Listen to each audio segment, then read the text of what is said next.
தீபாவளி சீட்டு நடத்தி 3 கோடி ரூபாய் வரை மோசடி செய்துவிட்டு குடும்பத்தோடு தப்பி ஓடிய பெண்ணை கைது செய்ய கோரி பாதிக்கப்பட்டோர் காவல் நிலையத்தில் புகார் அளித்துள்ளனர்.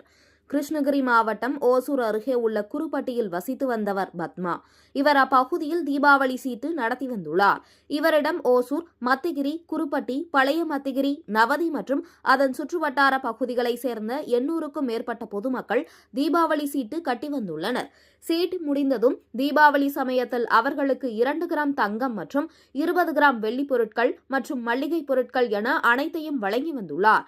கடந்த 2 ஆண்டுகளாக தீபாவளி சீட்டு கட்டியவர்களுக்கு பத்மா முறையாக பொருட்கள் வழங்கி வந்த நிலையில் தற்போது முடிந்த தீபாவளி பண்டிகைக்கு உணவுப் பொருட்கள் மட்டுமே வழங்கிய நிலையில் 2 கிராம் தங்கம், 20 கிராம் வெள்ளி பொருட்களை வழங்காமல் பத்மா சீட்டு கட்டியவர்களை அலைக்கழித்து வந்துள்ளார்.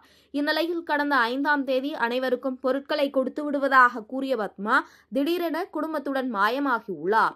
இதுகுறித்து பாதிக்கப்பட்ட பொதுமக்கள் ஓசூர் மத்திகிரி காவல் நிலையத்தில் புகார் அளித்ததன் பேரில் காவல்துறையினர் வழக்கு பதிவு செய்து விசாரணை மேற்கொண்டு வருகின்றனர்.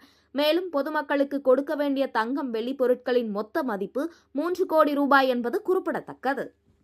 பொருள் மட்டும் கொண்டு வந்து கொடுத்துட்டு வீட்டுக்கிட்ட கோல்டும் வெள்ளியும் 28ஆம் தேதி கொடுக்குறேன்னு சொன்னாங்க. சரின்ட்டு நாங்கள் வருவாங்க அப்படின்னு நம்பி தான் இருந்தோம். ஆனால் அதுக்கப்புறம் பார்த்தா அவங்க ஃபோன் சுவிட்ச் ஆஃப் பண்ணிக்கிட்டாங்க.